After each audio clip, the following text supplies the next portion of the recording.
இப்போ ஒருத்தர் வருவார், நான் 1000 ரூபாய் தரேன் வாங்க அப்படின்னு சொல்லுவாங்க. கூட்டு போயிட்டு அவங்கள பாலியல் பண்ணிட்டு வரமாட்டேன்னு சொல்லிட்டு போயிட்டா என்ன பண்ணுறது? அப்படி அடிப்பாங்க, முடிய பிடிச்சி இழுப்பாங்க, ரவுடிங்க வருவானுங்க, குடிகாரனுங்க வருவானுங்க, அந்த மாதிரி சைக்கோங்க வருவாங்க. ஒருத்தவங்கலாம் பார்த்தீங்கன்னா இட்டுன்னு போய் 4 பேர் 3 பேர்லாம் செக்ஸ் பண்ணிவிட்டு நிறைய பேர் சாவடிச்சுலாம் போட்டிருக்காங்க. அதனால் இது வார்த்தையால் சொல்ல முடியாது, மன வலி. ஏன் இந்த பிறவி எடுத்தோம், அந்த அம்மா கிட்ட அடுத்து இந்த பிறவியே வேண்டாம் அப்படின்னு தான் நான் சொல்லுவேன். ஒரு கடையாக ஏறி இறங்கும்போது ஒருத்தன் 1 ரூபா கொடுப்பாரு, ஒருத்தர் 5 ரூபா கொடுப்பாங்க. எடுக்கிறது யாசகம், நம்ம அது உரிமையாக கேட்கணும், அது போடுறவங்களுடைய உரிமை. அந்த கொடுக்குற காசை கூட இந்தா அப்படின்றாங்க. நாங்கள் உழைக்க தயாராக இருக்கோம் சாமி, எங்களுக்கு யார் வேலை கொடுக்குறா? போய் உக்காந்தவொடனே இப்படி கண்ணில் சைகை காட்டுவாங்க, அங்கே பாரு உசு வந்து இருப்பாங்க.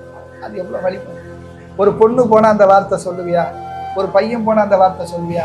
திருநங்கை போனால் சொல்கிறல்ல. அதனால் இந்த சமுதாயத்தில் எங்களை இன்னும் ஒரு கேள்விக்குறியாக தான் வச்சுருக்காங்கங்கிறது